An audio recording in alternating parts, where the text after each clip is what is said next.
വിശദമായ വാർത്തകളിലേക്ക്. സംസ്ഥാനത്ത് ശക്തമായ മഴ തുടരുന്നു. കണ്ണൂരും കാസർഗോഡും ഓറഞ്ച് അലർട്ടുണ്ട്. 6 ജില്ലകളിൽ യെല്ലോ അലർട്ട് പ്രഖ്യാപിച്ചു. ഇടുക്കി രാജാക്കാട് നെടുങ്കണ്ടം പാതയിലെ തിങ്കൽക്കാട്ട് മരം വീണ് ഗതാഗതം തടസ്സപ്പെട്ടു.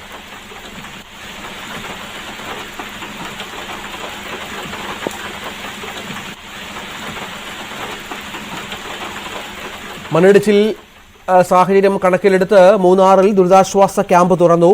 മൂന്നാർ ഗ്യാപ്പ് റോഡിൽ യാത്രാ നിരോധനവും ഏർപ്പെടുത്തി. ഇന്നലെ മൂന്നാറിൽ ഉണ്ടായ മണ്ണിടിച്ചിലിൽ ഒരാൾ മരിച്ചിരുന്നു.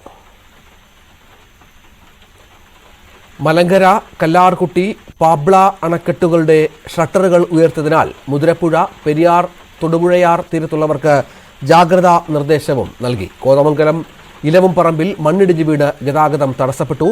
സ്വകാര്യ വ്യക്തിയുടെ പുരയിടത്തിൽ നിന്ന് കല്ലും മണ്ണും ഇടിഞ്ഞു വീണ് ഗതാഗതം തടസ്സപ്പെടുകയായിരുന്നു. കോതമംഗലത്ത് നിന്നും അഗ്നിരക്ഷാസേന എത്തി മണ്ണ് നീക്കം ചെയ്ത് ഗതാഗതം പുനഃസ്ഥാപിച്ചു. എറണാകുളം ജില്ലയുടെ കിഴക്കൻ മേഖലയിൽ പെയ്ത ശക്തമായ മഴയെ തുടർന്ന് കുട്ടമ്പുഴ പഞ്ചായത്തിലെ മണികണ്ഠൻ ചാൽ ചപ്പാത്ത് മുങ്ങി.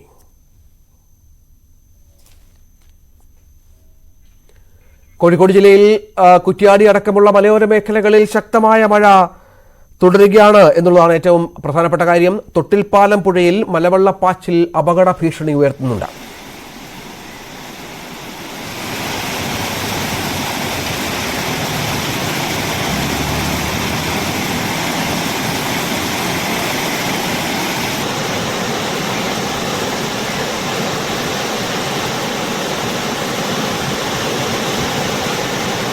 മഴയും ശക്തമായ കാറ്റും തുടരുന്ന സാഹചര്യത്തിൽ കോട്ടയം ജില്ലയിലെ വിദ്യാഭ്യാസ സ്ഥാപനങ്ങൾക്കും ദേവികുളം താലൂക്കിലെ വിദ്യാഭ്യാസ സ്ഥാപനങ്ങൾക്കും അവധി പ്രഖ്യാപിച്ചിട്ടുണ്ട്. പ്രിൻസ് ജെയിംസും ആജ്ഞ രവീന്ദ്രനും വിവരങ്ങൾ പങ്കുവെക്കും. ആദ്യം പ്രിൻസിലേക്കാണ്. പ്രിൻസ്, ഇടുക്കിയിലാണെന്ന് തോന്നുന്നു സംസ്ഥാനത്ത് ഏറ്റവും ശക്തമായ മഴയും മഴക്കെടുതികളും ഒക്കെ രേഖപ്പെടുത്തുന്നത്. ദേവികുളത്ത് അവധിയുണ്ട്. എന്തൊക്കെയാണ് പൊതുവെയുള്ള സാഹചര്യം പ്രിൻസ്? തീർച്ചയായും ഹൈറേഞ്ചിലെ വിധവകളിൽ അതിശക്തമായ മഴയാണ് പെയ്തത്. ഇടുക്കിയിലെ എല്ലാ താലൂക്കുകളിലും വലിയ ശക്തമായ മഴ കഴിഞ്ഞ മണിക്കൂറിലെല്ലാം ലഭിച്ചു. കഴിഞ്ഞ ദിവസങ്ങളിലും ശക്തമായ മഴ പെയ്ത സാഹചര്യം ഉണ്ടായിരുന്നു. അതിന്റെ തുടർച്ചയാണ് ഇന്നും പുലർച്ചെയും നിൽക്കാതെ മഴ പെയ്യുന്ന സാഹചര്യമാണ് നിലവിലുള്ളത്. പാമ്പ്ള, കല്ലാർകുട്ടി, മലങ്കര ഡാമുകളുടെ ഷട്ടറുകൾ ഉയർത്തി വെള്ളം പുറത്തേക്ക് ഒഴുകാൻ ആരംഭിച്ചിട്ടുണ്ട്. അതോടൊപ്പം തന്നെ മറ്റ് ചെറുകിട അണക്കെട്ടുകളായ ഇരട്ടയാറും കല്ലാറിലും പൊന്മുടിയിലുമൊക്കെ ജലനിരപ്പ് ഉയരുന്നൊരു സാഹചര്യമുണ്ട്. ഇടുക്കി മുല്ലപ്പെരിയാർ അടക്കമുള്ള പ്രധാന അണക്കെട്ടുകളിലേക്ക് നീരൊഴുക്ക് ശക്തമായി വർദ്ധിച്ചിട്ടുണ്ട്. എല്ലാ പുഴകളിലുമൊക്കെ ശക്തമായ നീരൊഴുക്ക് വർദ്ധിച്ച ഒരു സാഹചര്യമുണ്ട്. മണിക്കൂറുകളായി മഴ തുടർച്ചയായി പെയ്യുന്ന അവസ്ഥയാണ് ഉള്ളത്. ഒപ്പം മണ്ണിടിച്ചിൽ ഭീതിയൊക്കെ നിലനിൽക്കുന്നു. കഴിഞ്ഞ ദിവസം മൂന്നാറിൽ മണ്ണിടിച്ചിൽ ഉണ്ടായി. ഒരു വീട് മുകളിലേക്ക് മുന്നിടിച്ച് വീണ് ഒരാൾ മരണപ്പെട്ട സാഹചര്യം ഉണ്ടായിരുന്നു. വീട്ടമ്മയായ മാല മരണപ്പെട്ട ഒരവസ്ഥയുണ്ടായിരുന്നു. അതോടൊപ്പം തന്നെ കോളനിയിലെ മണ്ണിടിച്ചിൽ സാഹചര്യം നിലനിൽക്കുന്നതിനാൽ MG കോളനിയിലുള്ള മുഴുവൻ ആളുകളെയും മൂന്നാറിലെ CSI വരകളോടനുബന്ധിച്ച് നടത്തിയിരിക്കുന്ന ക്യാമ്പിലേക്ക് മാറ്റി താമസിപ്പിച്ചിട്ടുണ്ട്. ഒപ്പം ഈ പ്രദേശത്തൊക്കെ ജാഗ്രതാ നിർദ്ദേശം പുറപ്പെടുവിക്കുകയും ആളുകളോട് സുരക്ഷിതരായിരിക്കണമെന്ന് നിർദ്ദേശം നൽകിയിട്ടുണ്ട്. മണ്ണിടിച്ചിൽ സാധ്യത നിലനിൽക്കുന്നതിനാൽ മൂന്നാർ ഗ്യാപ്പ് റോഡിലൂടെയുള്ള യാത്രയ്ക്കും നിരോധനം ഏർപ്പെടുത്തിയിരിക്കുന്നു. മറ്റു മേഖലകളിലൂടെയുള്ള ഈ മലയോര മേഖലയിലൂടെയുള്ള യാത്രകൾക്കും സുരക്ഷിതരായിരിക്കണമെന്നും ജാഗ്രത പാലിക്കണമെന്നും ഒക്കെ ജില്ലാ ഭരണകൂടം നിർദ്ദേശം നൽകിയിട്ടുണ്ട്. ഖനന പ്രവർത്തനങ്ങൾക്കും നിരോധനം ഏർപ്പെടുത്തിയിട്ടുണ്ട്. അപ്പം പല മേഖലകളിലും മരങ്ങൾ ഒടിഞ്ഞു വീഴുന്ന സാഹചര്യം കൂടി നിലവിലുണ്ട്.